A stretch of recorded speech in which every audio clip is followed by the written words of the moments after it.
लोकशङ्करं शङ्करं शङ्कराचार्यं केशवं बादरायणं सूत्रभाष्यकृतो वन्दे भगवन्तो पुनः पुनः ईश्वरो गुरुरात्मेति मूर्तिभेदविभागिने व्योमवद्व्याप्तदेहाय दक्षिणामूर्तये ॐ सदाशिवसमारम्भाम् शङ्कराचार्यमध्यमाम् अस्मदाचार्यपर्यन्ताम् वन्दे गुरुपरम्पराम्।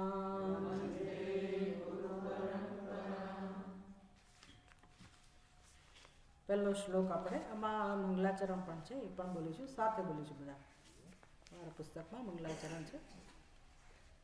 આદિનાથ શિવ સદ્ગુરુ અંતરયામી ઈશ અતિશય પ્રેમ ને વિનયથી ચરણે નામો શીશ વિષયાસક્તિ વિનાશને બુદ્ધિ નિર્મલતા નિજાનંદ પ્રગટે વળી નિષ્ઠા સુદૃઢ સદાય અવિનાશી આપવા કરજો કૃપા મહેશ માનવ જન્મ કૃતાર્થતા સિદ્ધતાય સવિશેષ ભક્તિ યોગને જ્ઞાનમાં સાધન પરમ વિરાગ એ વિરાગની સિદ્ધિમાં પ્રકટો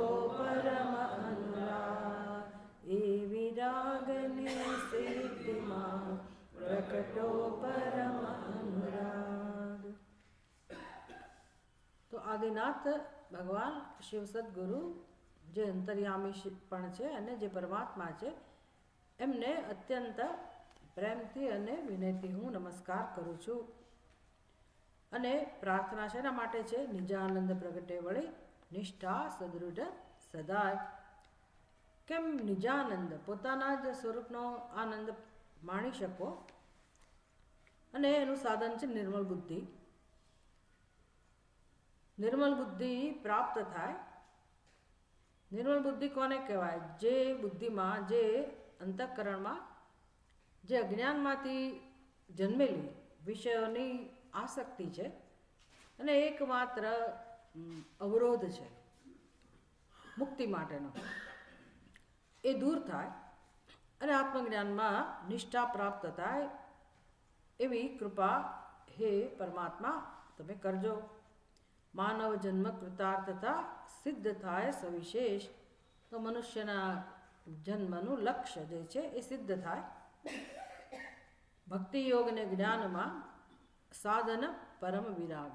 તો મોક્ષના જે આ સાધનો છે, ભક્તિ યોગ જ્ઞાન, એમાં પરમ સાધનને વિરાગ કહેવામાં આવે. વિરાગ એટલે વૈરાગ્ય. એ વૈરાગ્યની સિદ્ધિમાં પ્રકટો પરમ અનુરાગ.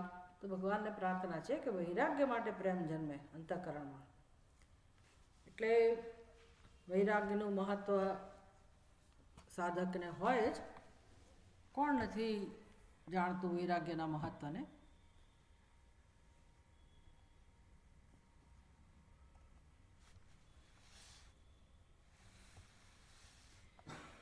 ઉપદેશ તો એવો છે ઉપનિષદનો કે ત્યાગે નહીં કે અમૃતત્વમ આનશુહુ. એક ત્યાગથી જ અમૃતત્વની પ્રાપ્તિ થાય છે. હવે જે વેદાંત આનું અધ્યયન કરનારા જે વિદ્યાર્થીઓ છે, એને આટલી સ્પષ્ટતા હોવી જોઈએ જીવનમાં કે મોક્ષનું એક તો સ્વરૂપ કેવું છે, મોક્ષ કોને કહેવાય. જે સમજતા જ ઘણો સમય લાગે છે, ઘણો બધો સમય લાગે છે કે મોક્ષનું સ્વરૂપ કેવું છે, પ્રાપ્ત છે કે અપ્રાપ્ત છે. તો દીર્ઘકાળ સુધી વ્યવસ્થિત રીતે જો શ્રવણ મનન નિધ્યાસન એટલે કે શાસ્ત્રનું અધ્યયન થયું હોય તો આ વસ્તુ સમજાય કે મોક્ષ પ્રાપ્ત જ છે, મોક્ષ સિદ્ધ જ છે. અને તો પછી આપણે કેમ બંધનનો અનુભવ કરીએ છીએ? કારણ કે આપણે પોતાના સ્વરૂપને જાણતા નથી. જે આત્માનો સ્વભાવ નિત્ય શુદ્ધ બુદ્ધ મુક્ત છે. આત્મા જે હંમેશા સદા સર્વદા સર્વ કોઈનો આત્મા એક જ આત્મા છે અને એ હંમેશા પવિત્ર છે, નિત્ય શુદ્ધ છે, નિત્ય બુદ્ધ છે અને નિત્ય મુક્ત છે. મુક્ત જ છે, સિદ્ધ જ છે અને પ્રેમ સ્વરૂપ જ છે. એનો સ્વભાવ સતચિત અને આનંદ જ છે. આત્મા આવો જ છે. હવે આવું સાંભળવા માટે પણ શાસ્ત્ર પાસે જવું પડે, ગુરુ પાસે જવું પડે. અને એ જે ગુરુજી જે ઉપદેશ આપે છે, જે શાસ્ત્રની મદદથી, એ શાસ્ત્રમાં પ્રમાણ બુદ્ધિ હોવી. પ્રમાણ બુદ્ધિ એટલે શાસ્ત્ર એક જ, શબ્દ એક જ આત્માના સ્વરૂપના જ્ઞાન માટેનું પ્રમાણ છે. જેમ આપણે વ્યવહારમાં કોઈ રંગ નક્કી કરવો હોય કે ખરેખર આ રંગ કયો છે, તો એનું પ્રમાણ કયું છે? ચક્ષુ. પછી એમાં કાનની મદદ ના લઈએ. કાન અભિપ્રાય આપવા બેસે તો પણ આપણે એને ધ્યાનમાં ના લઈએ, કારણ કે રંગનું જ્ઞાન આપવા માટે ચક્ષુ એકમાત્ર પ્રમાણ છે. એ તો વ્યવહારમાં આપણે અનેક પ્રમાણોનો ઉપયોગ કરીએ છીએ વ્યવહારિક જ્ઞાન માટે. એ જ્ઞાન માટે ભલે આપણે આપણા જ્ઞાનના જે પ્રમાણો ભગવાને આપ્યા છે, જ્ઞાનેન્દ્રિયો, એનો ઉપયોગ આપણે ભલે કરતા હોઈએ, પણ આત્માના સ્વરૂપને જાણવા માટે તો એ ઇન્દ્રિયો કામમાં આવે એવી નથી. મન બુદ્ધિ પણ કામમાં આવે એવા નથી. તો ક્યાંથી જાણવું? કોની પાસે જાણવું આત્માનું સ્વરૂપ? આત્મા યથાર્થ રીતે આત્માનું સ્વરૂપ જે છે એ કોણ આપણને સમજાવે? કોઈ કપોળ કલ્પિત વ્યક્તિ પોતાની બુદ્ધિથી, પોતાની કલ્પનાથી જો આત્માનું વર્ણન કરે તો એ સ્વીકાર્ય નથી. એટલે આપણે ત્યાં તો બહુ જ કડક નિયમો છે કે શ્રોત્રિયમ બ્રહ્મનિષ્ઠમ ગુરુમ એવા અભિગચ્છેત.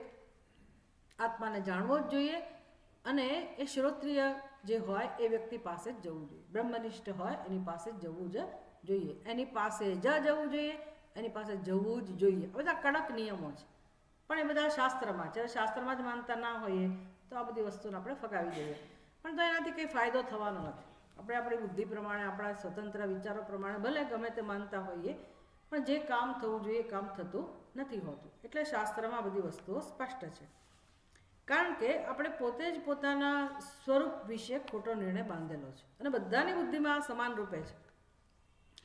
એટલે કોઈ આપણને કહી શકે એમ નથી કે આત્માનું સ્વરૂપ કેવું છે.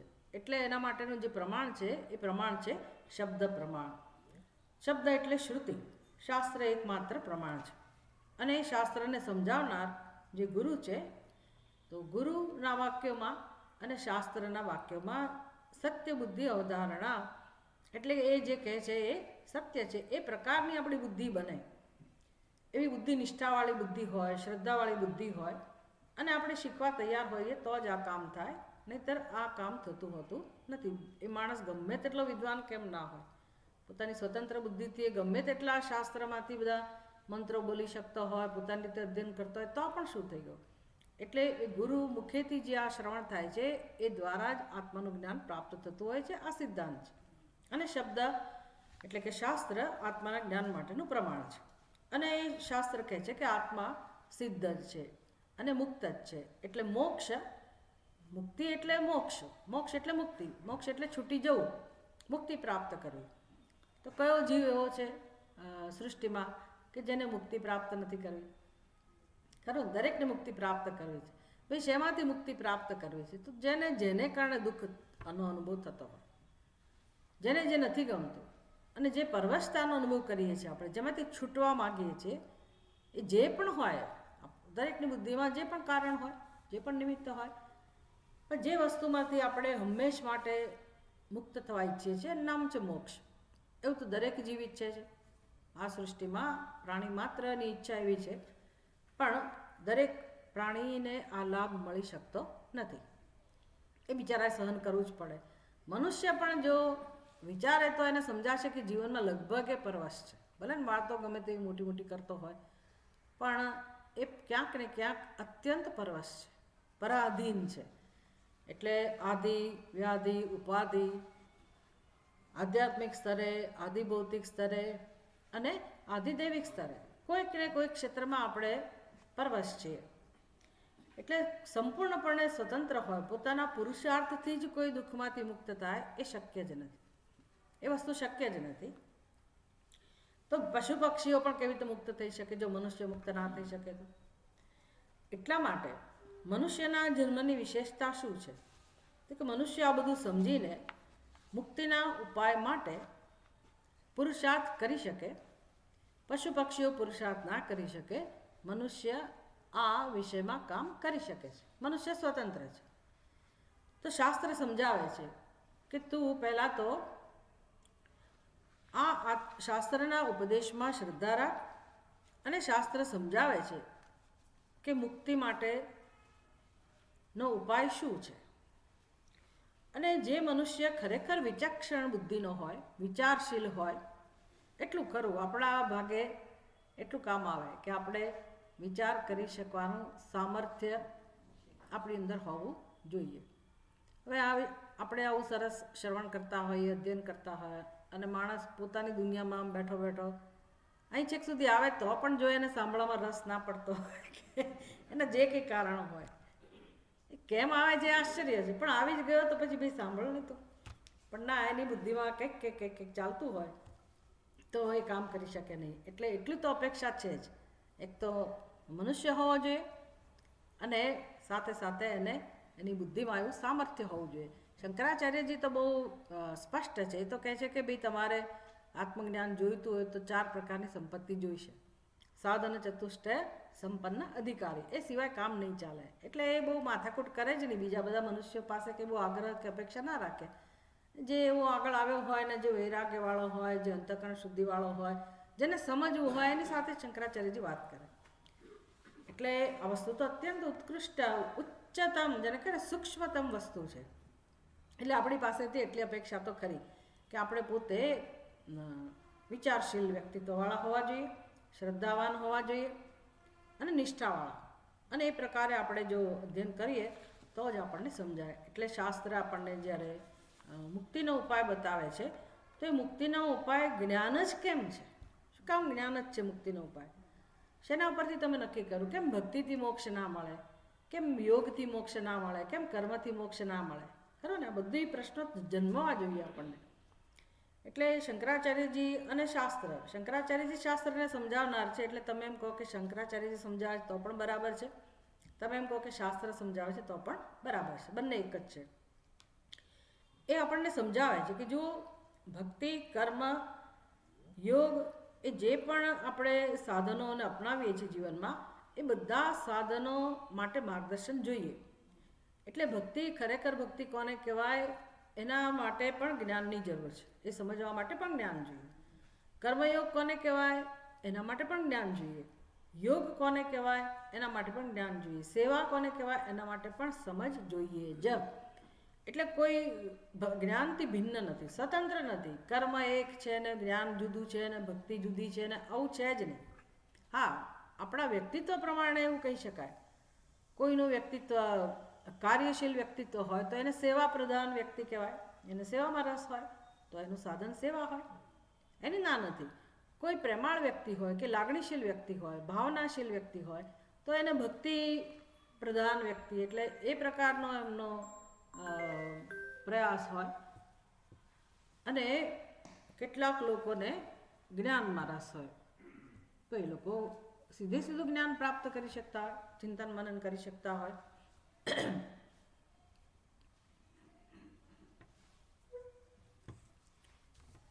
નથી સંભળાતું તમને લોકોને?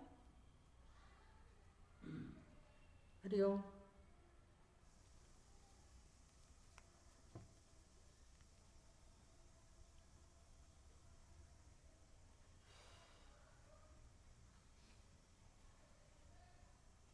રેખાબેન સંભળાય છે?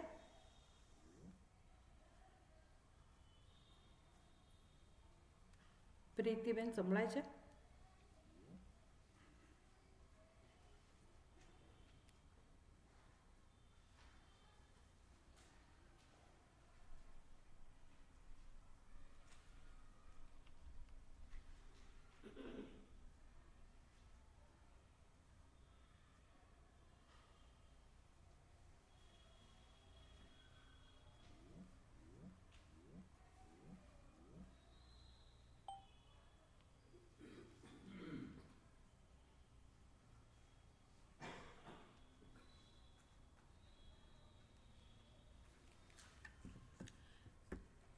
એટલે આપણું વ્યક્તિત્વ કેવું છે એના આધારે આપણે ભલે કોઈ સાધન અપનાવીએ એ જુદી વસ્તુ છે. અને ભગવાન એ બધા સાધનોને આદર આપે છે, બધા સાધનોનું સન્માન છે.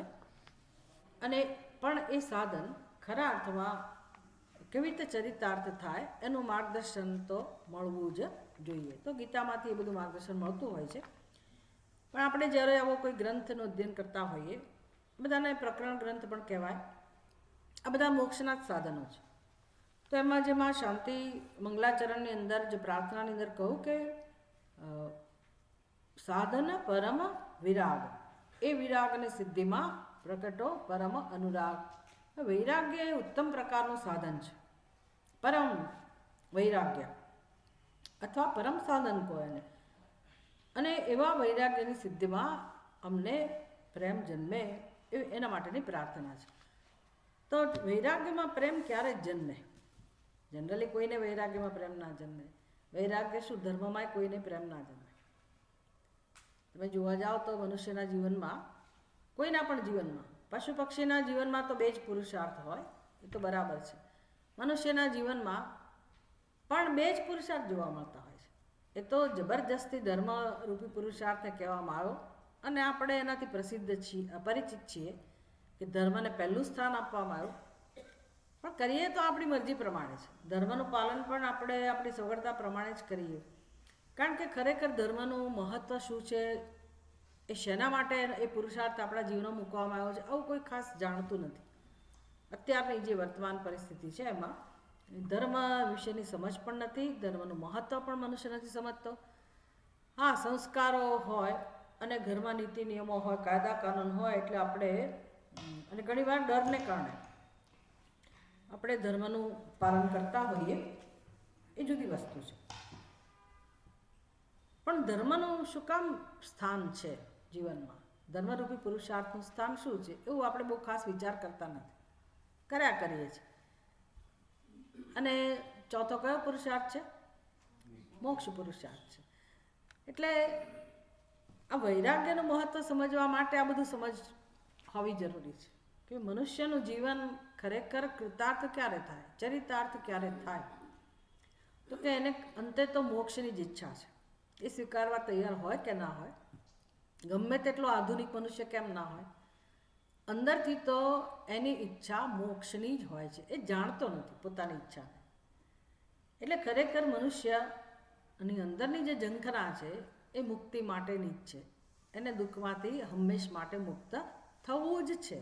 અને જે કંઈ પ્રવૃત્તિ કરે છે, જે કંઈ કર્મ કરે છે, ખરેખર તો એ દુઃખમાંથી મુક્ત થઈને પરમ આનંદની પ્રાપ્તિ માટે કે પરમ સુખની પ્રાપ્તિ માટે જે જીવન જીવતો હોય છે, એ કર્મ કરતો હોય છે. એટલે તમે આ બધું શીખતા જાઓ તો ખરેખર બધી વસ્તુઓ આપણને સમજાવવા માંડે કે સંસારની સ્થિતિ કેમ આવી છે, લોકોની સ્થિતિ કેમ આવી છે, આપણી સ્થિતિ કેમ આવી છે, આપણે કેમ વારે વારે દુઃખી છીએ જીવનમાં, આટલી બધી ભક્તિ કરવા છતાં, સાધના કરવા છતાં આપણા જીવનમાં કેમ પ્રશ્નો છે, સમસ્યાઓ છે, કેમ અંતઃકરણમાં શાંતિ નથી, આનંદ નથી. તો પ્રશ્ન થવો જોઈએ, કેમ નથી કેમ આ બધું આપણે નથી મેળવતા? એનો જવાબ આપણને મળે જો આપણે બધું શીખતા જઈએ તો, કે ખરેખર આ મોક્ષનું સ્વરૂપ શું છે. તો કે મોક્ષ પ્રાપ્ત જ છે. અને તો પછી દુઃખનું કારણ શું હોય, બંધનનું કારણ શું હોય? તર્કથી પણ આપણે સમજી શકીએ કે જો આનંદ આપણું સ્વરૂપ જ હોય, દરેકનું સ્વરૂપ હોય, પાપીમાં પાપી જે મનુષ્ય છે એનું સત્ય પણ આનંદ સ્વરૂપ આત્મા જ હોય, અને આત્મા જ્ઞાન સ્વરૂપ છે. એટલે એવું ના હોય કે કોઈને અનુભવ ના થાય આત્માનો. આત્માનો અનુભવ બધાને થાય જ. તો આનંદનો અનુભવ કેમ ના થાય? આત્માનો અનુભવ થતો હોય, અને આત્મા જ્ઞાન સ્વરૂપ પણ છે, આત્મા ચેતન સ્વરૂપ પણ છે, આત્મા કંઈ જડ નથી, અને આનંદ સ્વરૂપ જ છે, સત સ્વરૂપ જ છે. તો એનો અનુભવ કેમ ના થાય? આનંદનો અનુભવ થવો જોઈએ ને. ક્યારેક ક્યારેક અનુભવ થાય છે આપણને આનંદનો, પણ જે આનંદ આપણે ઈચ્છીએ છીએ જીવનમાં, જે પ્રકારનો શાશ્વત આનંદ આપણે અનુભવીએ છીએ, એ આનંદનો અનુભવ કેમ નહીં થતો હોય? એવો પ્રશ્ન થવો જોઈએ ને. કેમ નથી થતો? જો આ જ મારું સ્વરૂપ છે તો કેમ નથી થતો? તો કારણ બંધનનું એક જ છે, આત્માનો અભાવ નથી. બંધનનું કારણ એક જ છે, આત્માનું અજ્ઞાન. બસ આ અજ્ઞાન અનાદિકાળથી અજ્ઞાન છે, અને અજ્ઞાનમાંથી જન્મેલું એનું કાર્ય, સંસ્કારો, રાગ દ્વેષ, આ બધું અવરોધના રૂપમાં આપણા જ અંતઃકરણમાં રહેલું છે. અને આપણે જીવન પણ એવું જીવીએ છીએ કે જેથી આ રાગદ્વેષ લઈને તો આવેલા જ હતા, અને આખી જિંદગી દ્વેષને જ આપણે પોષીએ છીએ. આ જ પ્રકારની રીત છે જીવન જીવવાની. બાળક હોય ત્યારથી જ એની સાથે જે વ્યવહાર કરવામાં આવતો હોય ઘરમાં, એનો ઉછેર જે કરવામાં આવતો હોય, એ પણ એ રીતે થતો હોય કે એના રાગદ્વેષ પોષાય. તો રાગદ્વેષના મૂળમાં અહંકાર રહેલો છે, અને એ અહંકારમાંથી મમકાર જન્મેલો છે, હું અને મારું. બસ આ મુખ્ય અવરોધ છે. એટલે ભગવદ્ ગીતાના ભાષ્યના પ્રારંભમાં શંકરાચાર્યજી બહુ વિસ્તારથી આ બધી વસ્તુઓ સમજાવે છે કે સંસાર શું, સંસારની વ્યાખ્યા સમજાવે છે કે સંસાર કોને કહેવાય. આપણે તો એ નથી જાણતા, આપણે એટલું જ જાણીએ છીએ અમે સંસારી, બસ અમે સંસારી. કેમ સંસારી તમે? કારણ કે અમે લગ્ન કર્યા એટલે અમે સંસારી, અમારે બાળકો એટલે સંસારી, અમારે ઘર એટલે સંસારી, અમારે આ રોજબરોજના કર્તવ્ય એટલે સંસારી. આપણે પોતાને આવી રીતે સંસારી સમજીએ છીએ. તો સંસારની વ્યાખ્યા કમસે કમ એ તો જાણીએ કે ખરેખર સંસારી કોને કહેવાય. તો શંકરાચાર્યજી વિસ્તારથી આ બધું ઉપોદ્ઘાત, ભગવદ્ ગીતાના ઉપોદ્ઘાતમાં આ બધી વસ્તુઓ સમજાવે છે. તમે લોકો અધ્યયન કરતા જ હશો, ક્યારેક જોજો અંદર શરૂઆતમાં જ છે કે સંસારની વ્યાખ્યા શું છે. બહુ સુંદર રીતે શંકરાચાર્ય સમજાવે છે કે જે આપણી બુદ્ધિમાં જે વિચારો રહેલા છે પોતાના વિશેના, એ પાયાના વિચારો અહમ કર્તા અને અહમ ભોગતા, બસ એ કર્તૃત્વ ભોક્તૃત્વ એનું નામ જ સંસાર. પછી એ જે અહમનો ખ્યાલ છે, અને એમાંથી મમ મારું, હું અને મારું, આ જે ખ્યાલ છે બધાની બુદ્ધિમાં, એનું નામ સંસાર. અને એ ખ્યાલ શેમાંથી જન્મેલા છે? તો કે આત્માના અજ્ઞાનમાં. તો હવે મોક્ષ એટલે શું મને કહો તમે? હવે મોક્ષ એટલે શું કહેવાય? મેં તમને બંધનનું કારણ સમજાવી દીધું, તો મોક્ષ હવે શું કહેવાય? આ એક એવું તો ખરું સ્વામીજીઓ કે અમારા ક્લાસમાં આવું તો તમારે સ્વીકારવું પડે કે ભાઈ હું તો પ્રશ્ન તો પૂછું, તમે આમ બેઠા બેઠા આરામથી સાંભળો અને બોલું એવું ના હોય. હું જેટલો પ્રયત્ન કરું એટલે તમારે કરવો પડે એવી શરત હોય. કારણ કે તમારી બુદ્ધિની અંદર જો આ બધી પ્રક્રિયા શરૂ નહીં થાય ત્યાં સુધી પરિવર્તન નહીં આવે. તમને સારું લાગશે કે સાંભળીને સત્સંગ થયો, ઘરે જતા રહ્યા, પણ શું કહું, શેની ચર્ચા થઈ, બહુ હોતો પહેલાં સારા, પહેલાં વખતા વધારે સારા, ના વખતા આવા તેવા એવું બધું ચાલે, એનાથી વધારે કંઈ હોતું નથી. પણ વસ્તુ સમજવી હોય તો તમારે બુદ્ધિને તમારે ઉપયોગમાં લેવી પડશે. અને તમે કોઈ વ્યક્તિ એવી ના હોય કે જેમાં ભગવાને બુદ્ધિ ના આપી હોય, બરાબર? બધાને બુદ્ધિ તો આપી જ હોય, ઉપયોગ કરવાનો છે, કામે લગાડવાની છે. ઘરના કામમાં ને એમાં તો લગાડીએ જ છે ને, કોઈ ના કહેતો પણ. તો પછી અહીંયા આવીએ જ છીએ તો અહીંયા કેમ થોડોક વખત આપણે એનો ઉપયોગ ના કરીએ? તો મેં તમને ભૂમિકા સમજાવી કે બંધનનું કારણ કયું છે? કે આત્માના સ્વરૂપનું અજ્ઞાન. અને એ અજ્ઞાનમાંથી કેવી રીતે આપણી બુદ્ધિમાં એ અજ્ઞાન પ્રગટ થઈ રહ્યું છે, એનું કાર્ય. અજ્ઞાનનું કાર્ય એટલે શું? તો કે આપણી બુદ્ધિમાં જે ખ્યાલ છે હું કરતા અને હું ભોગતા, કર્તૃત્વ અને ભોક્તૃત્વ, એ જે સ્વરૂપ છે એમાંથી જ બધી પ્રવૃત્તિઓ જન્મે છે, એટલે કે સંસાર જન્મે છે. તો સંસારનું સ્વરૂપ શું થયું? કર્તૃત્વ અને ભોક્તૃત્વ. અને બીજું સ્વરૂપ હું અને મારું, અને એમાંથી જન્મેલા રાગ અને દ્વેષ. આટલો સંસાર છે. તો મોક્ષ કોને કહેવાય? સંસાર એટલે બંધન, કારણ બંધનનું આ કારણ છે. તો મોક્ષ શું? મોક્ષ કોને કહેવાય? આમાંથી મુક્તિ, આમાંથી મુક્તિ. હવે રાગ દ્વેષમાંથી મુક્તિ એટલે મોક્ષ ના કહેવાય. સમજ પડે ને? બધું સાથે લેવું પડે કે રાગ દ્વેષ શેમાંથી જન્મ્યા, કર્તૃત્વ ભોક્તૃત્વ શેમાંથી જન્મ્યું, હું અને મારું શેમાંથી જન્મ્યું? તો કે આત્માના અજ્ઞાનમાંથી. એટલે બે સ્તરે કામ થવું જોઈએ. એક તો આત્માનું અજ્ઞાન પણ જવું જોઈએ, અને અજ્ઞાનનું જે કાર્ય રાગ દ્વેષ છે, કર્તૃત્વ ભોક્તૃત્વ છે, હું અને મારું છે, એ પણ દૂર થવું જોઈએ. હવે બંને સ્તરે કામ થવું જોઈએ. તમે એમ કહો કે હું તો બસ ખાલી આત્માનું જ્ઞાન એમાં જ મને રસ છે, તો ઘણા વેદાંતનું અધ્યયન કરનારા બહુ મજા લેતા હોય અને બધું જાણી લે, હા હા બરાબર છે, આત્માનું સ્વરૂપ આમ છે, અનાત્મા આને કહેવાય, મનોબુદ્ધિ અહંકાર ચિત્તાની ના અહમ, સરસ રીતે આપણે ગાઈએ પણ ખરા, બહુ આનંદ આપનારી વસ્તુ છે. પણ જેવું જીવનમાં વ્યવહાર શરૂ થાય ત્યારે પારાવાર દુઃખ હોય, માથું દુખે એટલી જ વાર, પછી મનોબુદ્ધિ અહંકાર ચિત્તાની નામ એ યાદ ના આવે, એટલે આપણે પછી એ જ પાછા વ્યવહારમાં. એટલે આવું અધૂરું ઉપદેશ કોઈ આપતું નથી. કેમ લોકો આવું જાણી લે છે, કેમ આવું લોકો આવું માની લે છે? એટલા માટે ભગવદ્ ગીતાનો ઉપદેશ જોવા જાઓ તો બહુ પદ્ધતિસર ભગવાન શીખવાડે કે ભાઈ રાગદ્વેષ જ્યાં સુધી દૂર નહીં થાય, કર્તૃત્વ ભોક્તૃત્વ જ્યાં સુધી દૂર નહીં થાય, ત્યાં સુધી જીવનમાં શાંતિ પ્રાપ્ત થવાની નથી, ત્યાં સુધી આત્માનું જ્ઞાન જ પ્રાપ્ત થવાનું નથી.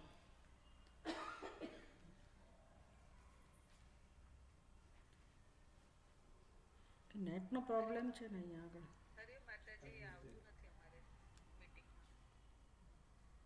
તમે ફોન કરો તો મને ડિસ્ટર્બ થાય, પ્લીઝ ડોન્ટ ડુ ધેટ.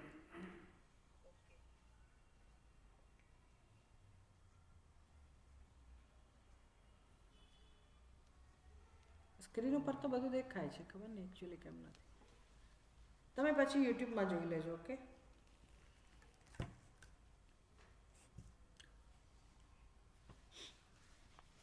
તમને સોરી કહેવું કે અમને સોરી કહેવું?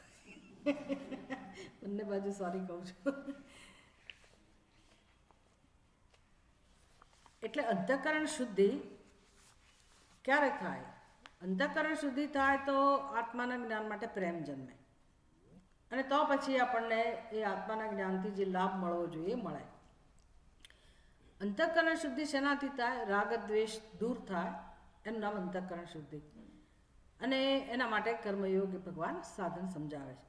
આ ગ્રંથની અંદર વૈરાગ્ય શતકની અંદર આપણને વૈરાગ્યનો મહિમા સમજાવે છે. એમાં બંને સ્તરે કામ થાય છે. અજ્ઞાન દૂર કરવો એના માટે પણ વૈરાગ્ય સાધન છે, અજ્ઞાન દૂર કરવાનું સાધન પણ વૈરાગ્ય છે, અને અંતઃકરણ શુદ્ધિનું સાધન પણ વૈરાગ્ય છે. એટલે જેમ જેમ વૈરાગ્યના સ્વરૂપને આપણે સમજતા જઈએ, ખરેખર વૈરાગ્ય એટલે શું, તો બંને સ્તરે કામ થતું જાય. પછી આત્માના જ્ઞાનમાં કંઈ બહુ વાર નથી લાગતી. આત્માનું જ્ઞાન તો એવી વસ્તુ છે ને કે આત્મા તો જ્ઞાન સ્વરૂપ જ છે, એ તો સ્વયં પ્રકાશ છે પાછો. એટલે આપણે કંઈ એને પ્રગટાવવાનો નથી, એ પ્રગટી જ રહ્યો છે, એમાં બહુ વાર નથી. મુશ્કેલી ક્યાં છે? જે અંતઃકરણની અશુદ્ધિ છે, ચિત્તની અશુદ્ધિ છે, જે જન્મો જન્મોથી છે, અને એટલા બધા એના સ્તર છે પાર વગરના. એટલે ચિત્ત શુદ્ધિ માટે કદાચ ઘણા જન્મો લેવા પડે, વ્યક્તિએ ઘણા જન્મો લેવા પડે, પણ એમાં કોઈ શોર્ટકટ નથી, નો બાયપાસ કે હું લાગવગ લગાડું. ભગવાન સાથે ગમે તેટલો આપણો સંબંધ હોય, ગમે તેટલા તપસ્વી હોઈએ, ભગવાનના ભક્ત હોઈએ, તો ભગવાન મને તત્કાલ મોક્ષ અપાવી દે તો ભગવાને કરી શકે નહીં. અને અર્જુન તો કઈ કક્ષાનો ભક્ત હતો ખબર છે ને? આપણી ભક્તિ અને અર્જુનની ભક્તિ જરા વિચારવા જેવું છે. અર્જુન કયા સ્તરનો ભક્ત હતો, અને એ બધું જ બધા જાણે છે અર્જુનની ભક્તિ વિશે. બહુ મોટો યોગી પણ હતો, ભક્ત પણ હતો ભગવાનનો, અને એણે ભગવાનની માગણી પણ કરેલી યુદ્ધમાં કે ભગવાન આપ જ રહો મારી સાથે, નિશસ્ત્ર ભલે હો પણ આપ જ રહો, મારે આપનું સૈન્ય નથી જોઈતું, આપનો વૈભવ નથી જોઈતો.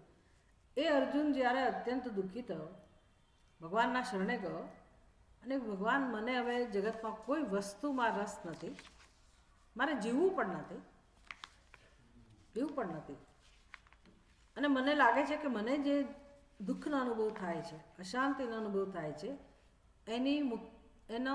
એમાંથી છૂટવાનો ઉપાય આ સૃષ્ટિમાં મને જણાતો નથી ભગવાન. અને તમે એમ કહેતા હોત કે કંઈક ભૌતિક હું તને આપું, 3 લોકનું સુખ આપું, નિષ્કંટક રાજ્ય આપું, સ્વર્ગનું સ્થાન આપું, તો મને ખબર છે ભગવાન કે એનાથી મને શાંતિ થવાની નથી. એટલે પોતે વૈરાગ્ય પ્રગટ કરે છે અર્જુન પોતે. એટલે આ તો વૈરાગ્યવાન પણ છે, અને ભગવાન જેવા ભગવાનના શરણે આવેલો છે. તો હવે કૃષ્ણ ભગવાન પોતે આવા પોતાના ભક્તને દુઃખમાંથી મુક્ત ના કરી શકે માથે હાથ મૂકીને?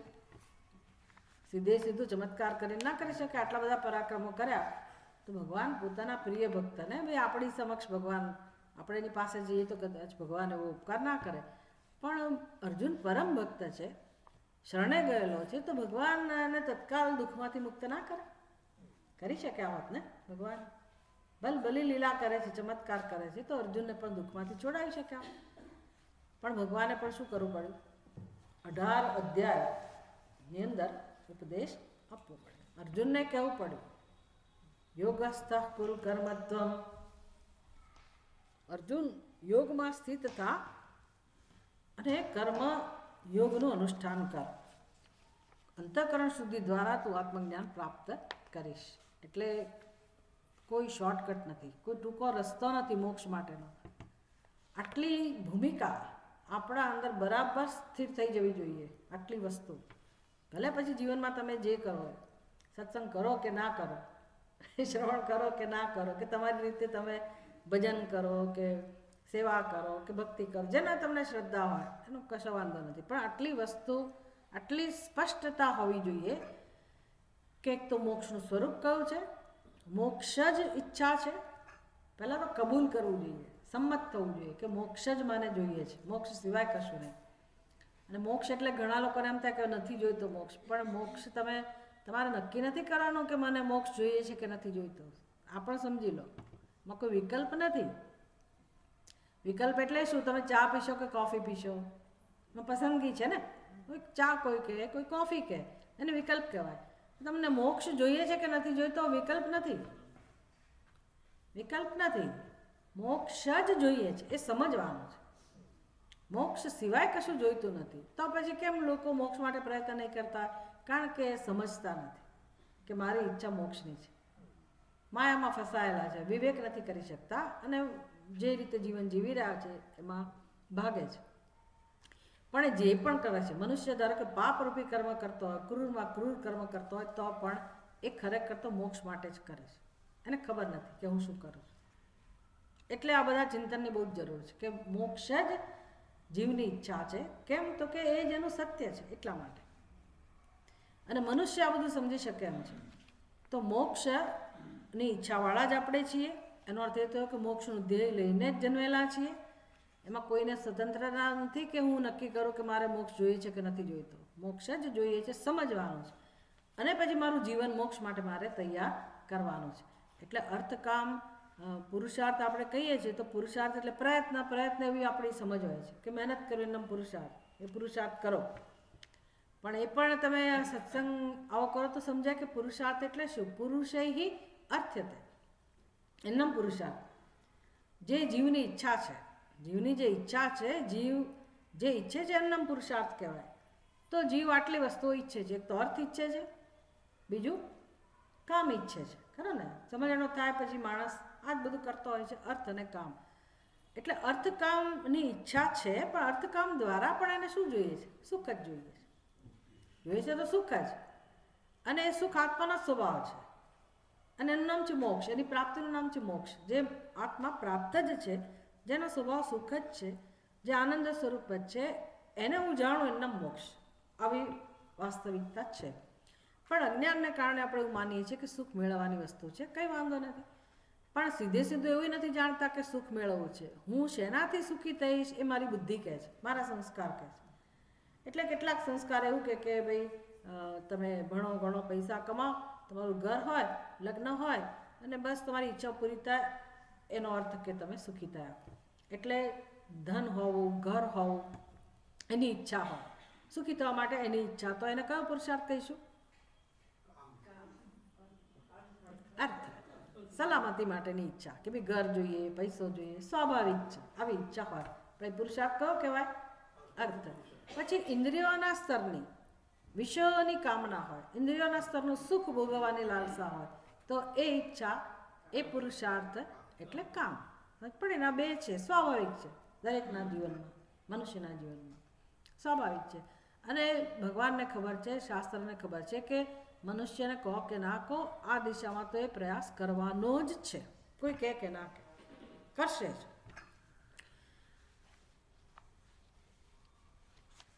શાસ્ત્રને ખબર છે કે એને સુખ જ જોઈએ છે, આપણને સુખ જ જોઈએ છે ખબર છે, અને શાસ્ત્રને એ પણ ખબર છે કે અર્થ અને કામની પ્રાપ્તિ દ્વારા જે સુખ મનુષ્ય ઈચ્છે છે એ મળી શકે એમ નથી.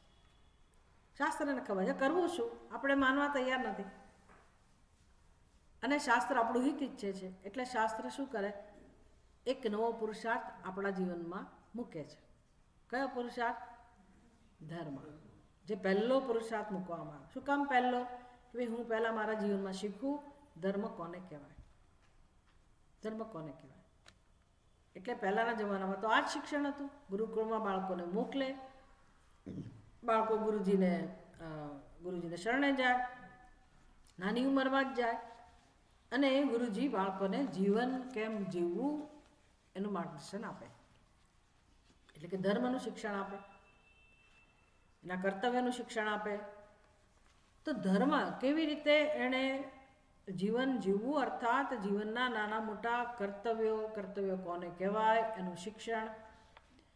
પછી અર્થકામ માટે ગૃહસ્થ આશ્રમ, એ આશ્રમમાં કેવી રીતે વ્યવહાર કરવો, કેવી રીતે પ્રવૃત્તિઓ કરવી, અને કેવી રીતે પોતાની ઈચ્છાઓ પૂરી કરવી, એનો પુરુષાર્થ એટલે ધર્મ એનું માર્ગદર્શન આપે. અને પછી ગુરુજી કહે કે સારું, હવે તું કોઈ કન્યાનું પાણી ગ્રહણ કર અને તું ગૃહસ્થી બંધ, તારો સંસાર શરૂ કર, ગૃહસ્થ આશ્રમ શરૂ કર. કેટલી સરસ વ્યવસ્થા છે, કહું કેટલી સુંદર વ્યવસ્થા છે. હવે આમાં ક્યાંય વૈરાગ્ય નથી એવું નથી, ધર્મથી જ વૈરાગ્ય શરૂ થાય. ભાઈ ધર્મ એટલે એક કાનૂન આપ્યો, કડક કાયદો આપ્યો કે આ જ પ્રમાણે તમારે જીવન જીવવાનું છે. તો મનની જે લાલસા હોય, ભોગવૃત્તિ હોય, એને નિયંત્રણમાં રાખી અને મનુષ્ય જે કર્તવ્ય કરવાનું એ કર્તવ્ય કર્મ પણ કરે અને પોતાની કામનાઓની પૂર્તિ પણ કરે. છૂટ આપીએ, પણ ધર્મ તો જોઈશે જ. આમ ધર્મના શિક્ષણ દ્વારા મનુષ્યને સંસ્કૃત બનાવવામાં આવે, શિક્ષિત કરવામાં આવે. જેમ જેમ મનુષ્ય ધર્મનું પાલન કરતો જાય પછી એને સમજાય કે ધર્મમાંથી જ ખરેખર વિકાસ થાય છે. જે આંતરિક વિકાસ છે એ શેનાથી થાય છે? તો કે ધર્મથી. એક વસ્તુ એ પોતે સાત્વિક બને, વળી ધર્મને કારણે એને ખબર નથી હજી કે હું સુખી કોને કારણે થાઉં છું. એની બુદ્ધિમાં તો એવું જ છે કે અર્થકામની પ્રાપ્તિ દ્વારા હું સુખી થઉં છું.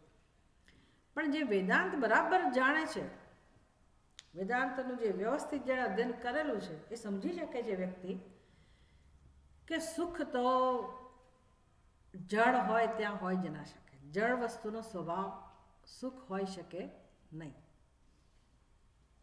શું લાગે છે? હોય? જળ વસ્તુનો સ્વભાવ સુખ હોય? સુખ સ્વભાવ હોય તો કોનો હોય? ચેતનનો હોય, જળ વસ્તુનો ના હોય. તો અર્થ અને કામ એના દ્વારા જે પ્રાપ્ત થાય છે એ શું હોય છે? જળ હોય છે કે ચેતન હોય છે? જળ હોય. તો એમાંથી સુખ કઈ રીતે મળે? મળતું જ ના હોવું જોઈએ. તર્કથી આપણે બધું સમજી શકીએ. અનુભવ આપણો એવો છે કે નાના વિષયોમાંથી સુખ મળે છે. શાસ્ત્ર જાણે છે કે આ શક્ય જ નથી, કોઈ હિસાબે આ વસ્તુ શક્ય જ નથી. પણ અજ્ઞાની લોકો સુખી થાય છે. વિષયોનો ઉપભોગ કરીને અર્થ અને કામના પુરુષાર્થ દ્વારા અજ્ઞાનીઓને પણ સુખનો અનુભવ તો થાય જ છે. તો એ શેના કારણે થતો હશે? શેના કારણે થતો હશે? હા,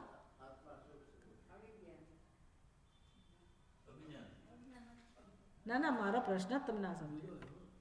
મારો પ્રશ્ન એ છે, અને આ ચર્ચા મેં ત્યાં આગળ હમણાં આ જ ચર્ચા કરી હતી 1 મહિના પહેલાં. આ જ વિષય હતો ને, આ જ વસ્તુ.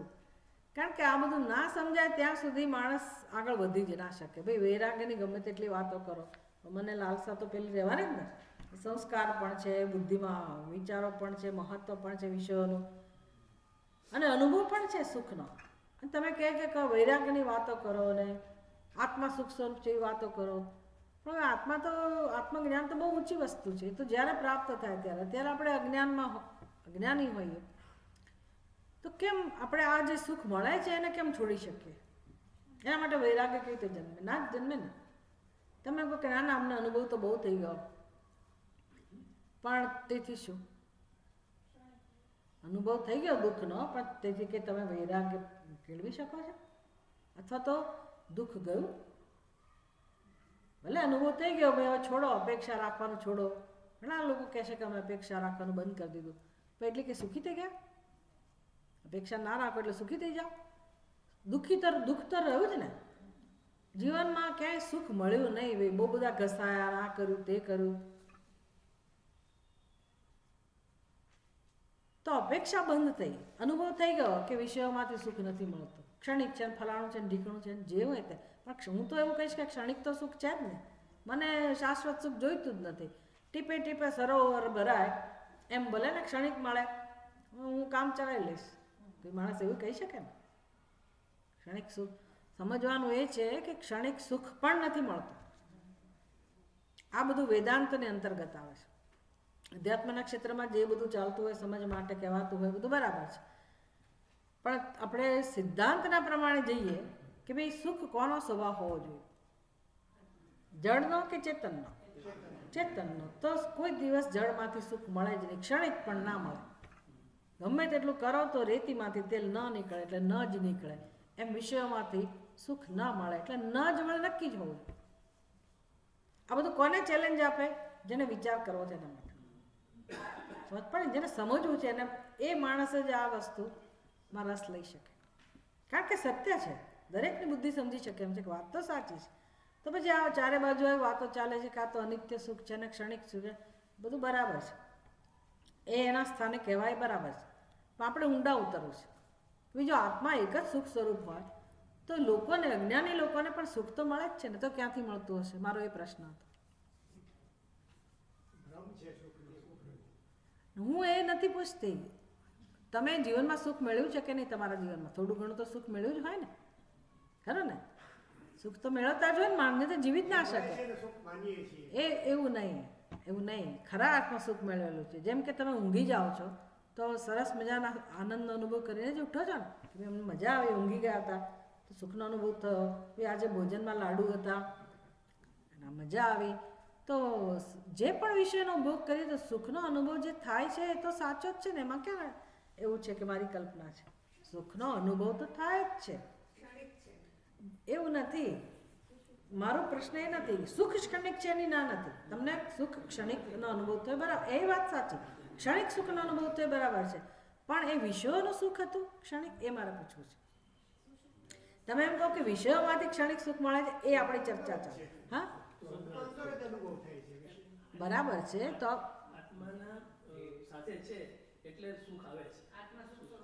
પણ એક કયું કોણ નિમિત્ત બને છે? બરાબર છે, પણ એવું કેમ બને છે એ આપણે જાણતા નથી. એકનો એક ઈચ્છા અનેક વાર પૂરી કરીએ છીએ, બરાબર ને? એક સરસ મજાની મીઠાઈ તમે ખવડાવી, મને આનંદ થયો, પછી બીજી વાર ખવડાવો તો પહેલી વાર આનંદ થયો તો નથી જ થતો, અથવા વધારે પણ થાય, જે પણ હોય. પણ એ દરેક વિષયોમાંથી એક સરખું જે સુખ મળવું જોઈએ એ પણ નથી મળતું. એટલે આપણે સમજવાનું એ છે કે આવું જે ક્ષણિક સુખનો અનુભવ થાય છે એનું નિમિત્ત કોણ છે? એ તમે વાત કરી કે વખતે પરમની સાથે તમારો સંપર્ક થાય છે, બરાબર છે. પણ એ સંપર્ક થવા માટે નિમિત્ત કોણ છે? કેમ બધાને સંપર્ક નથી થતો? કોઈ કે થાય છે, બધા બધું કરે છે. ના, બધા ઈચ્છાવાળા લોકોની વાત કરું છું. બધા ઈચ્છા કરે છે, પ્રયત્ન કરે છે, વિષયો મળે પણ છે, મોટા મોટા બંગલા પણ આવી ગયા, ઘણું બધું ધન પણ આવી ગયું. એક જ વસ્તુ છે, શાસ્ત્રને ખબર છે કે આ સુખના અનુભવ માટે નિમિત્ત શું છે? પૈસો પણ નહીં, ઘર પણ નહીં, એ બધી વસ્તુઓ છે, નથી એવું નહીં. પણ ખરેખર નિમિત્ત કોણ છે? પુણ્ય. એ જીવાત્માએ કરેલું પુણ્ય. પુણ્ય, એ પુણ્ય શેનું ફળ છે? ધર્મનું. ધર્મ. એ પુણ્ય એટલે એ અદૃષ્ટ વસ્તુ છે. પુણ્ય એટલે પરમાત્માનું કાર્ય છે. કર્મ ફલ પ્રદાતા. પુણ્ય પાપ, અધર્મનું ફળ પાપ છે અને ધર્મનું ફળ પુણ્ય છે. તો જેટલું જીવનમાં ધર્મનું અનુષ્ઠાન હોય એને કારણે મારા ખાતામાં જે પુણ્ય જમા થયું હોય એ મને જીવનમાં સુખ આપે, ભલે આત્મજ્ઞાન ના હોય. હા, કર્મ, પણ એને આપણે ધર્મ કહીએ કે ના કહીએ? ધર્મ કહીએ કે ના કહીએ? ધર્મ. પુણ્ય ટૂંકમાં સુખ માટે જવાબદાર જ્યારે અજ્ઞાન છે ત્યારની વાત છે. અજ્ઞાની લોકો પણ જીવનમાં સુખી થાય છે, પછી એ ઝૂંપડપટ્ટીમાં રહેનારો વ્યક્તિ હોય કે મહેલની અંદર રહેનારો વ્યક્તિ હોય, સમજ પડી? ભણેલો હોય કે ગરીબ હોય, સ્ત્રી હોય કે પુરુષ હોય, ગમે તે અવસ્થામાં મનુષ્ય જ્યારે જ્યારે પણ સુખનો અનુભવ કરે છે તો એના માટે નિમિત્ત કોણ છે? પુણ્ય. નહીંતર શું નિયમ હોય કે મોટા મોટા બંગલાઓ જેને બનાવેલા હોય, જે ધનવાન હોય, બધા કેવા હોય? સુખી હોય. ભલે એ ધનવાન બને એના માટે પુણ્ય હોય, પણ સુખના અનુભવ માટે એ પુણ્ય જવાબદાર છે. એટલે શાસ્ત્ર કયો પુરુષાર્થ પહેલો મૂકે છે? ધર્મ. કારણ કે આપણે કંઈ આત્મજ્ઞાન માટે તૈયાર થઈએ નહીં, કોઈ ના થાય, સ્વાભાવિક છે. કારણ કે કેટલી બધી અંદર કામનાઓ હોય, કોણ આત્મજ્ઞાન માટે તૈયાર થાય? તો શાસ્ત્ર કહે છે કંઈ વાંધો નહીં, તમે તમારા અર્થકામ માટે પ્રયાસ જરૂર કરો, પ્રવૃત્તિ કરો, કર્મ કરો, પણ કઈ રીતે કરો? પડે ને. એટલે આપણા અર્થકામના દરેક કર્મમાં ધર્મને અનુરૂપ જ હોય છે. ધર્મ વગરનું કોઈ કર્મ નથી હોતું. ધર્મનું આટલું બધું મહત્વ છે. અથવા તો ધર્મ જિજ્ઞાસા, એટલે ધર્મનું જ્ઞાન પ્રાપ્ત કરવું પડે. હવે આપણને એમ કે ચલો 4 પુરુષાર્થ છે જીવનમાં: ધર્મ, અર્થ, કામ અને મોક્ષ. વળી તમે જ્યારે ચિંતન કરો કે ભાઈ ધર્મ દ્વારા પણ મને પુણ્ય દ્વારા સુખ જ જોઈએ છે, અર્થકામ દ્વારા પણ શું જોઈએ છે? સુખ. કામ દ્વારા પણ શું જોઈએ છે? સુખ. હવે આ બધું તમારું હોમવર્ક છે, એ હું ઘણા પ્રવચનમાં કહેતી હોઉં છું, પણ દરેક વખતે એમ થાય કે મારું એમાં કહું ને તો બધા મોટાભાગના મારા દિવસો એમાં જ જતા રહે. પણ એ પાયાની વસ્તુ છે. ભલે કદાચ આમાંથી એક શ્લોકે હું કેમ ના કરી શકું, આ તો મારે ખાલી નિમિત્ત આપવું પડે એટલે હું ટોપિક આપું, બાકી મને ટોપિકમાં રસ નથી. મને એમ થાય તમે જે પણ ગ્રંથ શીખો એ દ્વારા શીખવાનું તો છે તમારે એક જ વસ્તુ, જીવનમાં કેમ સુખી થવું. સાચો રસ્તો શીખવાનો છે કે મને મારી જાતે મને આવડવું જોઈએ કે સુખી હું કેવી રીતે થઈ શકું, મને સમજ પડવી જોઈએ. એટલે એ પાયો જ્યાં સુધી આપણી પાસે ના હોય, બેઝ તૈયાર ના થયો હોય, ત્યાં સુધી આપણે ગમે તેવી અઘરી સાધનાઓ કરીએ, કઠિન સાધનાઓ કરીએ, વૈરાગ્યની વાતો પણ કરીએ, પણ ત્યાં સુધી સફળતા મળતી નથી. એટલે આ સમજ બહુ જ જરૂરી છે. એટલે તમે હોમવર્ક કરી શકો કે ભાઈ વાત તો સાચી છે, ભાઈ સ્વીકારી તો લીધું તમે અત્યારે કે અર્થ દ્વારા સુખ જ જોઈએ છે, કામ દ્વારા સુખ જ જોઈએ છે, પણ સમજવું કેમ? તો કે મકાન બની ગયું, મોટું મકાન બનાવી દીધું અને વાસ્તુ કરવાનું છે, રહેવા જવાના છીએ, અને જે બ્રાહ્મણને તમે બોલાવ્યા વાસ્તુ કરવા માટે, એ બ્રાહ્મણ કહે છે કે ભાઈ મને જ્યોતિષ પણ આવડે છે અને તમારા જન્માક્ષર મને બતાવો, અને જોવે અને પછી કહે કે તમે મારી વાત માનો તો સારું છે કે આ મકાનમાં તમે જેવા જશો એટલે તમને હાર્ટ એટેક આવવાની સંભાવના છે. તો હવે તમારી સ્થિતિ કેવી હોય? તમારી માન્યતા શું હોય? તમારી ઈચ્છા હવે શું હોય? આટલું સરસ મકાન બનાવ્યું પ્રેમથી, પણ ખબર પડી તો હવે તમારા મનમાં વિચાર આવે ને કે ભાઈ આ મકાનનું હવે શું કરવું, જવું કે ના જવું, રહેવા કે ભાડે આપવું, જે કંઈક હોય. પણ હવે તમે જવા ઈચ્છો તો નહીં જ, જો તમે એ બધું માનતા હો, જ્યોતિષ માને માં એ જ્યોતિષીની વાત પણ માનો, અથવા કોઈક રીતે અંદર કામ તો શરૂ થઈ જ જાય કે ભાઈ આવું, એટલે શંકા અંદર બેસી એકવાર તો પણ આપણું હિંમત નહીં ચાલે ઘરમાં રહેવા જવાની. એટલે એ શું બતાવે છે? તમારે ઘર માટે ઘર મહત્વનું હતું, ઘર માટે ઘરનું મહત્વ હતું, ઘર દ્વારા શું જોઈતું હતું? સુખ જોઈતું હતું ને, કે એ ઘરમાં રહીને હું સુખી થાઉં. તો રસ શેમાં હતો? સુખમાં. પણ બુદ્ધિ એવું કહેતી હતી કે ભાઈ આ પ્રકારનું ઘરમાં રહેવા જઈએ એટલે સુખી થવાય, તો ચાલો એમાં કંઈક વાંધો નથી, સગવડતા ઘણી બધી મળે તમને, પણ સુખી થશો કે નહીં એની કોઈ ખાતરી નથી. તો જગતનો કયો વિષય તમને ખાતરી આપે છે કે એ મેળવી લેવાથી તમે સુખી થઈ જ જાઓ? કોઈ વિષય નહીં, કોઈ વિષય. તમે સુખી થાવ છો, ઘર વગરે સુખી કોઈ થાય, અથવા ઘર મેળવીને પણ સુખી થાય, બંને હોઈ શકે. તમારા ભાગ્યમાં એ હોય વસ્તુ તો તમને ઘરમાં જઈને સુખી થાવ, અથવા ઝૂંપડપટ્ટીમાં રહેલો વ્યક્તિ પણ સુખનો અનુભવ કરતો હોય. તો સુખ માટે કયો નિયમ છે એ શીખ્યા આપણે. સુખ માટે કયો છે? એને અદૃષ્ટ કહેવાય. અદૃષ્ટના કારણે આ બધું કુદરત છે, આ ભગવાનની યોજના છે, અને તમે એમાં વિષયમાં ઘણું બધું ચિંતન કરી શકો. જ્યારે જ્યારે સુખનો અનુભવ થાય છે ત્યારે આપણા મનમાં કઈ ઘટના બને છે. હવે તમે જે વાત કરી હતી કે એ વખતે જ્યારે ઈચ્છા પૂરી થાય છે ત્યારે જે મારી માગણી હતી કે મને આ જોઈએ જોઈએ, એ માગણી ત્યાં બંધ થઈ જાય. માગણી બંધ થઈ જાય એટલે મન શાંત થઈ જાય. જે વિષયની માગણી ચાલતી હતી ને એ માગણી એટલે કે વૃત્તિના રૂપમાં જ માગણી જન્મે, એ વૃત્તિ શાંત થઈ જાય છે. હવે મનમાં બીજો કોઈ સંકલ્પ એ વખતે નથી. મનને લાગે છે, બુદ્ધિને લાગે છે કે મારી ઈચ્છા પૂરી થઈ, મારો જે વિષય મારે જે પ્રાપ્ત કરો તે વિષય મને મળી ગયો. મનમાં એ વૃત્તિ જે શાંત થઈ ગઈ, તો શાંત મનમાં એ શાંત મન થયું, કામ ચલાવ થયું ભલે, પણ એ શાંત મનની પાછળ કોણ છે? દરેક મનની પાછળ કોણ છે? સચ્ચિદાનંદ સ્વરૂપ આત્મા. અને મન શું કામ કરે છે? અરીસાનું કામ કરે છે મન. તો એ વખતે વિષયો નથી એની સામે, આત્મા તો છે જ. જ્ઞાન સ્વરૂપ આનંદ સ્વરૂપ આત્મા તો છે જ. તો એનો તો અનુભવ થવાનો જ ને. એનો તો સ્વભાવ જ શાંતિ છે, એનો તો સ્વભાવ જ આનંદ છે, એનો સ્વભાવ જ પ્રેમ છે.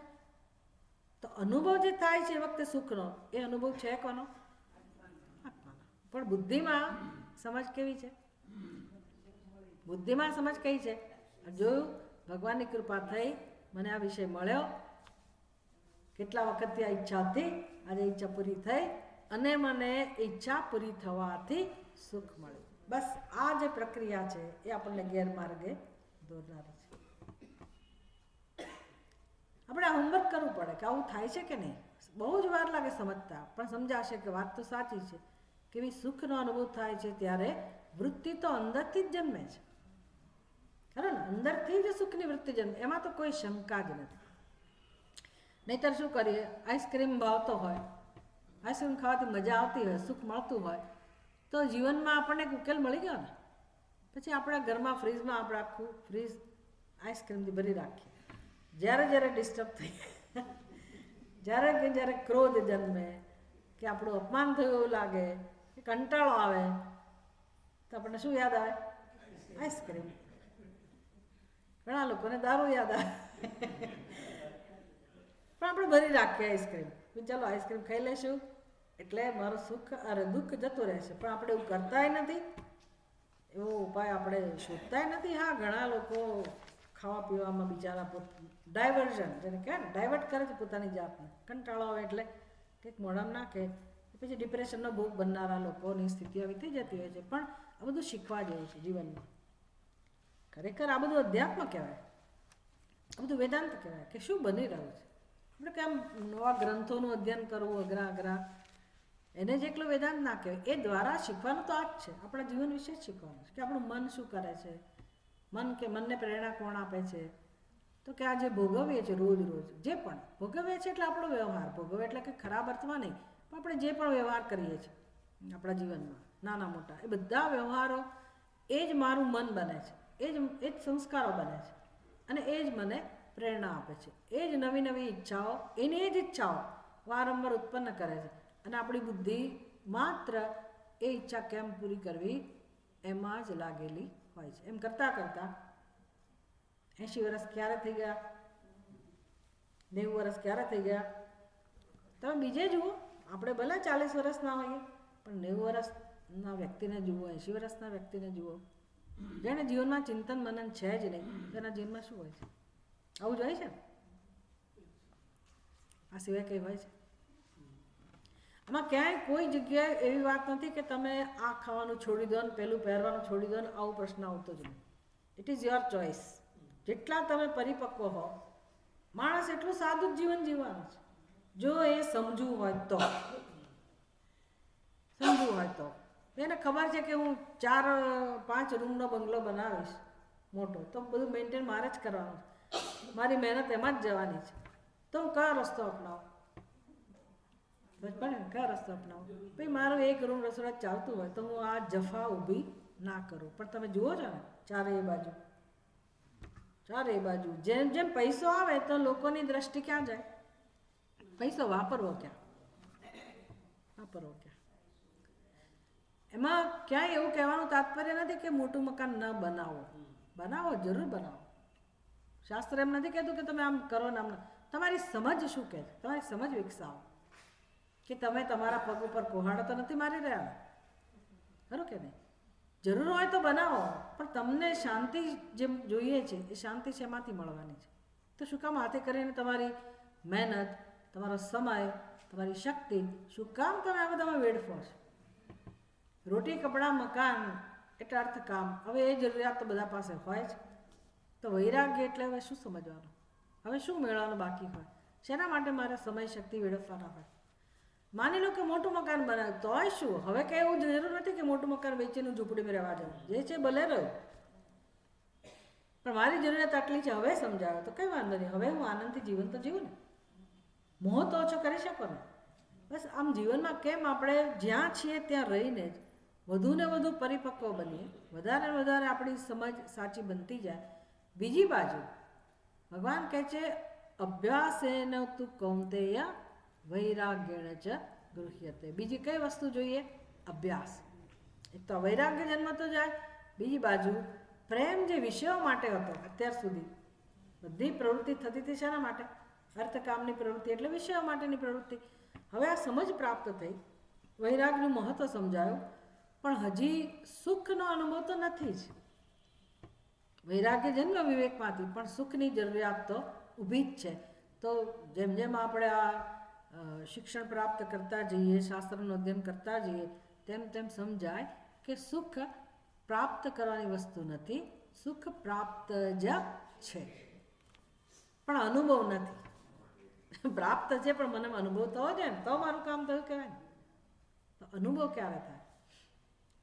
એટલે બીજી વસ્તુ અનુભવ માટે જે કરવાનું છે કે આત્માનું જ્ઞાન એક વસ્તુ, અને અંતઃકરણમાં વૈરાગ્ય તો અત્યારે જન્મ્યો, અત્યાર સુધી જે ખોટી રીતે જીવ્યા એનાથી સંસ્કાર જમા થયેલા છે. એ સંસ્કાર તો હજી પડેલા જ હોય ને. સંસ્કાર કંઈ જડ નથી હોતા.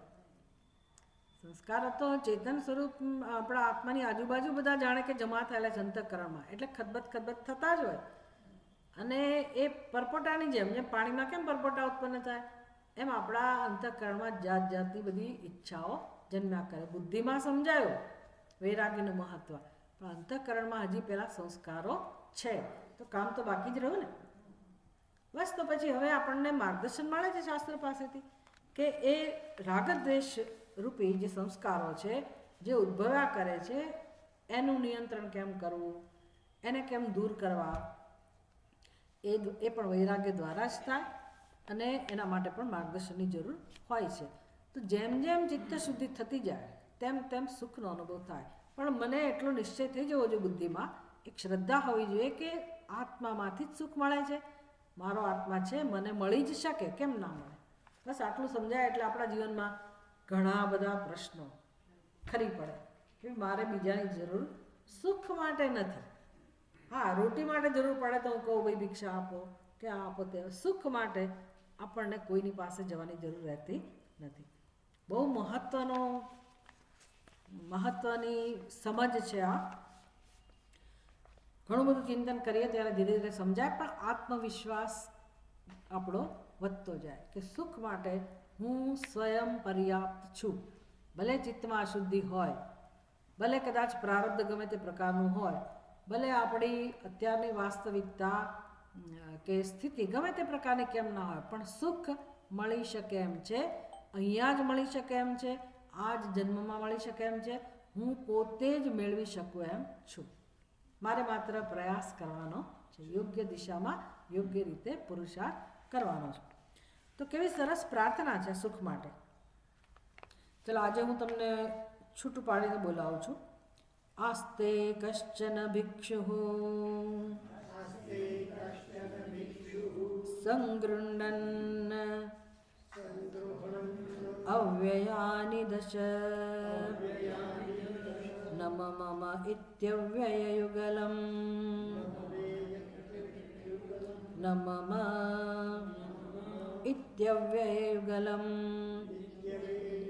યાચામહતમ કિમ અસ્ત્યન્યત.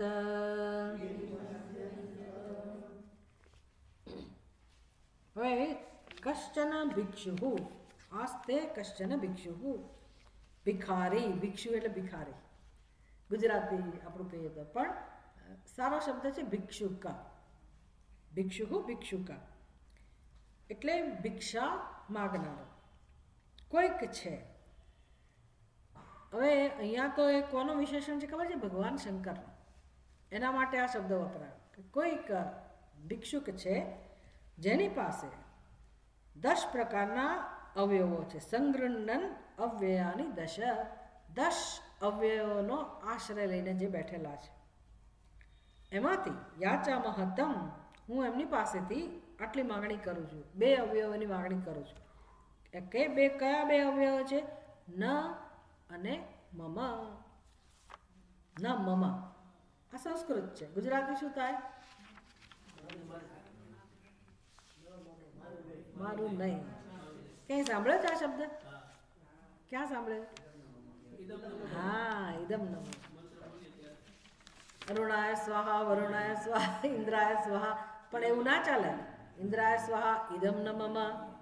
એ સિગ્નેચર લઈ લે આપણી. કારણ કે તે માગી લે ને તમે, આજે તો આપ્યું, પાછા કાલે તમે એમ કહો કે ભાઈ મેં નથી આપ્યું, તો શું કરો? એ માણસ ઉપર ભરોસો ના કરે શાસ્ત્ર. એટલે ઇદમ ન મમ આહુતિ આપી. પહેલાં આહુતિ આપવાની, ઇન્દ્રાય સ્વાહા, પછી બોલવાનું ઇદમ ના મમ. હવે આ મારું નથી, અત્યાર સુધી મારું હતું, હવે આ મારું નથી. ઇદમ ન મમ, બસ આની માગણી છે. ન મમ, મારું નથી, એવા 2 અવ્યય મને આપો. બસ આ 2 મારી પાસે આવી જાય. અવ્યય એટલે આ અવ્યય તો ભાષાની રીતે છે, પણ જેનો સ્વભાવ છે, જેનો સ્વભાવ છે. તો ન મમ આ જેના સ્વભાવમાં છે, જે જાણે છે. આવા 10 અવયવ જેની પાસે છે, 10 વસ્તુઓ. અવ્યય એટલે જેમાં કોઈ પરિવર્તન ના આવે, કોઈ વિકાર ના હોય, એને અવ્યય કહેવાય. અવિકારી વસ્તુઓ, અવિનાશી સ્વભાવ. એ જે 10 પ્રકારનો અવિનાશી સ્વભાવ છે એ ભગવાન શિવજીનો છે. એટલે આગળના શ્લોકમાં પછી એનું આની અંદર જ એનું વર્ણન કરશે કે કેવી રીતે 10 અવયવોનો આશ્રય ભગવાન શિવજીને છે. દશાવ્યય એનું નામ પણ છે. તો એવા ભગવાન શિવજી પાસે માગણી કરવામાં આવી કે ભગવાન તમારી પાસેથી મને આ 2 અવયવો આપો. એટલે અવયવ એટલે શું? હવે ન મારું, મારું નથી એ મને આપો એટલે શું ભાઈ? મારું નથી એવું આપો એવું કે? એટલે જે મારું છે એ મારું ન બને, અથવા તો એ મારું ખરેખર છે કે કેમ એવું સમજો. એનો અર્થ એ થયો કે મારું નહીં જ હોય અને આપણે એને મારું કહેતા હોઈશ. બસ આટલું જ છે. જે મારું નથી એને હું મારું કહેતી હોઈશ, એમાંથી જ દુઃખ જન્મતું હશે, તો પછી કેમ એમાંથી હું છૂટું? એટલે વિચાર કરો કે પછી તો તમારે હવે ઘરે જઈને આનો વિચાર કરવાનો છે કે ભાઈ એવું કઈ વસ્તુ છે કે જે મારી નથી. કાલે કહેજો, કાલે કહેજો કે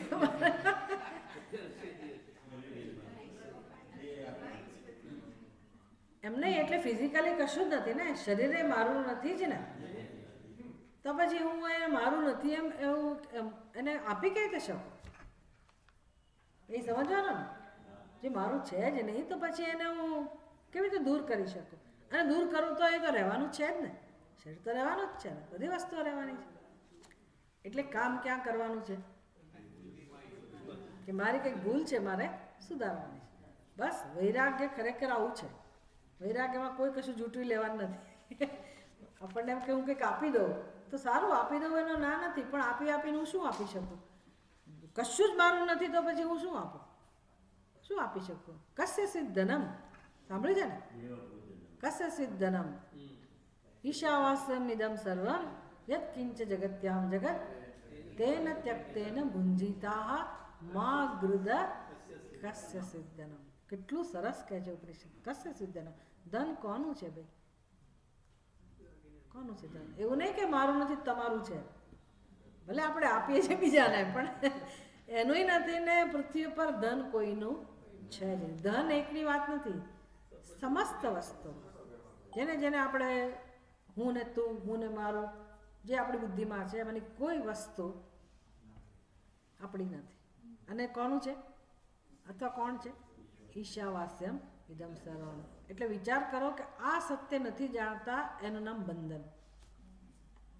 અને બધું પકડી રાખ્યું છે, કશું મારું બન્યું નથી, બની શકે એમ જ નથી, પણ બુદ્ધિમાં બધું એવું બનાવ્યું છે અને એને કારણે ફટકા પડે છે, એને કારણે આપણે દુઃખી છીએ. તો વૈરાગ્ય એટલે સમજાય છે ને, હું છોડીને કેટલું છોડી શકું? જંગલમાં જાઓ તોય રહેવા માટે ઝૂંપડી તો જોઈશે ને, ખાવા માટે કંઈક તો જોઈશે ને, છેવટે શરીર તો હું નહીં જ છોડી શકું ને. તો પછી ક્યાં પરાકાષ્ઠા એટલે શું? વૈરાગ્ય છોડીને શું છોડી શકીએ? તો ખરેખર છોડવાનું શું છે? સમજ પડે ને? મારી ખોટી સમજ અને એમાં જન્મેલી આસક્તિ. એટલે આ વેદાંતના સિદ્ધાંત પ્રમાણે તો આવી જ ચર્ચા હોય. પછી એના સાધન રૂપે ચોક્કસ કોઈ ઘર છોડી શકે, કોઈ સંન્યાસી બની શકે, કોઈ પોતાની જીવનમાં સાધનાઓ અપનાવી શકે, વૈરાગ્યનું પાલન કરી શકે, ભરપૂર સાદગી. મેં કહું ને એમ બુદ્ધિમાન મનુષ્ય હોય, પરિપક્વ હોય અને જેને ભગવાન માટે પ્રેમ જન્મેલો જ છે, એ આવું જ જીવન જીવે, સાદું જ જીવન જીવે. પણ હજી ધારો કે એવા પરિપક્વ ના બન્યા હોય તો શરૂઆત પણ થઈ શકે સાધનાની. તો છેવટે સાધના પરિપક્વતામાં પરિણમતી હોય. આ બધું આપણને શીખવા મળશે. ઓમ પૂર્ણમદ પૂર્ણમિદમ પૂર્ણાત પૂર્ણમુદચ્યતે પૂર્ણસ્ય પૂર્ણમાદાય પૂર્ણમેવાવશિષ્યતે. ઓમ શાંતિ શાંતિ શાંતિ. હરિ ઓમ. શ્રી ગુરુભ્યો